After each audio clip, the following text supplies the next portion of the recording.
মোক এখন নোটিছ নাই যদি মোক অন্তত এখন নোটিছ দিয়ে 7 দিনৰ মই তেতিয়া নিজে এৰি দিম এনেকৈ ডাইৰেক্ট আহি পেলাই ভাঙি দিব তেনেকৈতো পাৰিব জানো বস্তু বাহানি বহুত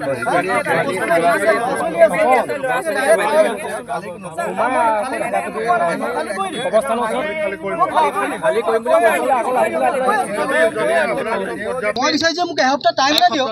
এসপ্তাহ আৰু এটা কথা নহয় তিনিখন নোটিছ দিয়াৰ কথা কৈছে কিন্তু তেওঁলোকে মোক এটা নোটিছ দিয়া নাই যেতিয়া নোটিছ দিলে তাৰপিছত মই এপ্লাই কৰিলোঁ এপ্লাই কৰাৰ পিছত মোক দেখোন লিজতে দি দিলে তেওঁলোকে কৈছে তিনিখন নোটিছ নাই দিয়া পৱন বৰদলৈৰ দিনত 2018 চনত দিছে লিজত দিছে মই পইচাও দি আছোঁ এতিয়া মোক এইটো চাওক এইটো 10 বছৰ কাৰণে দিছে কিমান বছৰ মই এতিয়া 18 চনৰ পৰা দেখোন 28 চনতহে হ'ব মোৰ 10 বছৰটো মোৰতো লিজ এগ্ৰিমেণ্টটো কেঞ্চেলো কৰিব লাগিব তেওঁলোকে এতিয়া বৰ্ডত পৌৰসভাত মিটিং হৈ আছে তেওঁলোকক মই সুধিলোঁ মিটিংটো কি বোলে নহয় অকল তোমাৰ নহয় বৰ্ডৰ মিটিঙত আপোনালোকে সুধিব পাৰে যিমান এনেকৈ মাতি আছে আমি চবকে নটিছ দিম লিজ কেঞ্চেল কৰিম মই ভাল পাইছিলোঁ মই বোলো ঠিক আছে চবেই যদি কৈছে মোৰ সহযোগ কৰিম আৰু মই আগতো কৈছোঁ টিভিত মই সহযোগ কৰিম বুলিয়ে কৈছোঁ আপুনি প্ৰকৃতাৰ্থত দখল কৰি আছে নে আপুনি লিগেলি আছে মই লিগেলি আছোঁ মই চব দখল কৰি থকাইলে মোৰ ওচৰত একো কাগজ নাথাকিলে হয় কিন্তু মই লিগেলি আছোঁ মই পইচা দি আছোঁ গভৰ্ণমেণ্টক সম্পূৰ্ণ পইচা দি আছোঁ গতিকে মই কেনেকৈ ইলিগেল মই ইয়েৰলি দিওঁ মই এতিয়া চাব লাগিব মই 20 কিমান থাউজেণ্ড দিওঁ এইটো ক'ত মিউনিচিপালিটি বৰ্ডত দিয়া হয় তেওঁলোকে তাৰপিছত এতিয়া পইচাটো কিমান বছৰ লয় 10 বছৰ এতিয়া তেওঁলোকে পইচাটো লোৱা নাই কেলে কেছ চলি থাকিলে বোলে পইচা ল'ব নোৱাৰে মোক তেনেকৈ ক'লে 3খন কেছ হয় এতিয়ালৈকে 2খন মই জিকিলোঁ এখন 3 নম্বৰ কেছ আকৌ দিলে 2024ত আৰু মোলৈ এইটো চব মোলৈ নটিছ আহিব মই 5 নম্বৰ হেৰি হয় মোলৈ নটিছ এতিয়ালৈকে অহাই নাই ছাৰ্ভ কৰিলে ইয়াত অহা নাই আহিলে মই এডভকেট ধৰিব লাগিব গতিকে মোক এতিয়া চব পৌৰসভাত মিটিং হৈ আছে জেনেৰেল মিটিং হৈছে আপোনালোকে খবৰ লওক পৌৰসভা জেনেৰেল মিটিঙত এইটোৱে সিদ্ধান্ত হৈছে যে যিমান মাটি এনেকৈ আছে চবকে আমি নটিছ দিম তো মই ঠিকে পাইছিলোঁ জিলা প্ৰশাসনে কৈছে যে 3খনকৈ নটিছ একো মোক দিয়ক দেখাওক তেওঁলোকে নটিছ তেওঁলোকে যেতিয়া নটিছ দিছিলে মোক বহুত আগতে এবাৰ ভাঙিবলৈ তাৰপিছত মই যেতিয়া এপ্লাই কৰিলোঁ তেওঁলোকে নিজে মোক লিজত দিছে আগতে এবাৰ নটিছ দিছিলে কিন্তু মোক এইটো চাওকচোন লিজত দিছে ন তাৰপিছত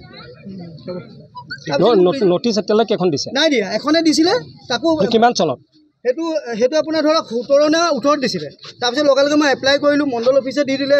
ৰিপৰ্ট দিলে যে এনেকুৱা মাটি ইয়াত 125 ঘৰৰ ওপৰত আছে গতিকে তেওঁ এজন 14 লোচাতহে বসবাস কৰি আছে মণ্ডলৰ ৰিপৰ্ট আছে আপোনাৰ মাটিটো 14 লোচা কোনটো চক্ৰ আছিল মণ্ডলৰ পূব পশ্চিম কোনটো চক্ৰ মোৰ পশ্চিম চক্ৰ ন আৰু তেতিয়া তেওঁ চাৰ্কল অফিচাৰ কি ক'লে এই পল্লৱ দে আছিলে মণ্ডল তেওঁ কি ক'লে তেওঁ ক'লে যে এইটো ইয়াত 125 ঘৰমান মানুহ আছে তাৰ ভিতৰত আজাদো আছে আৰু যিহেতু তেওঁ লিজত লৈ আছে আৰু তেওঁৰ ওচৰত সম্পূৰ্ণ নথি পত্ৰ আছে তেনেকৈ চাৰ্কল অফিচাৰ মিউনিচিপালিটিকো দিলে লিখিত দিছে সেইখন মিউনিচিপালিটি বৰ্ডতে আছে আৰু মিউনিচিপালিটি 2018 ডাইৰেক্ট আৰে মোক কমচে কম সময়টো দিয়ক সময় দিয়া নাই কোনো সময় নাই দিয়া একো নাই ল'ৰা ছোৱালী আছে মোৰ বস্তু বানি আছে পঢ়া লিখা ছোৱালী ন উচ্ছেদ চলাব আপুনি সহযোগ কৰিব মই ফুল সহযোগ কৰিম খালি মোক আপোনালোকৰ বাইদেউতো কৈছোঁ যে মই ফুল সহযোগ কৰিম মই নিজে এৰি দিম আপোনাৰ কিমান মাটি আছে মোৰ 14 লোচা মাটি আছে মাত্ৰ 6 বিঘাত 14 লোচা মাটি আছে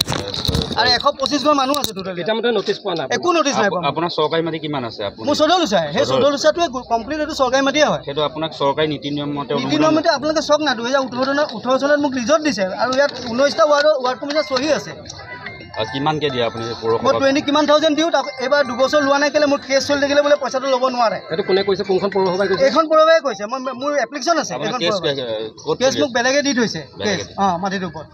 ৰজত বৰঠাকুৰ আৰু কোনোবা ৰাণু বেগমে দি থৈছে মোৰ ওপৰত এইটো কেছ নম্বৰ তাৰমানে এই প্ৰতিবাদটো হোৱাৰ পিছতে আপোনাক উচ্ছেদ কৰিছে ডাইৰেক্ট উচ্ছেদ কৰিছে অসমৰ সংবাদ জগতখনৰ বাবে এক সুখৰ খবৰ আপোচবিহীন ৰাইজৰ কণ্ঠ সাপ্তাহিক কবচ পুনৰ এবাৰ অসমৰ ৰাইজৰ মাজলৈ স্বত্বাধিকাৰী প্ৰণীতা কলিতাৰ দ্বাৰা প্ৰকাশিত আৰু আপোচবিহীন একাংশ নপুৰণি অভিজ্ঞতাপুষ্ট সাংবাদিকৰ দ্বাৰা প্ৰচাৰিত তথা eco printing press Guwahati Katabari গড়চুকত মুদ্ৰিত সাপ্তাহিক কবচ এতিয়া অসমৰ বিভিন্ন প্ৰান্তত উপলব্ধ আমাৰ ঠিকনা মুখ্য কাৰ্যালয় অসম ফৰেষ্ট স্কুল হৰি মন্দিৰ পথ গুৱাহাটী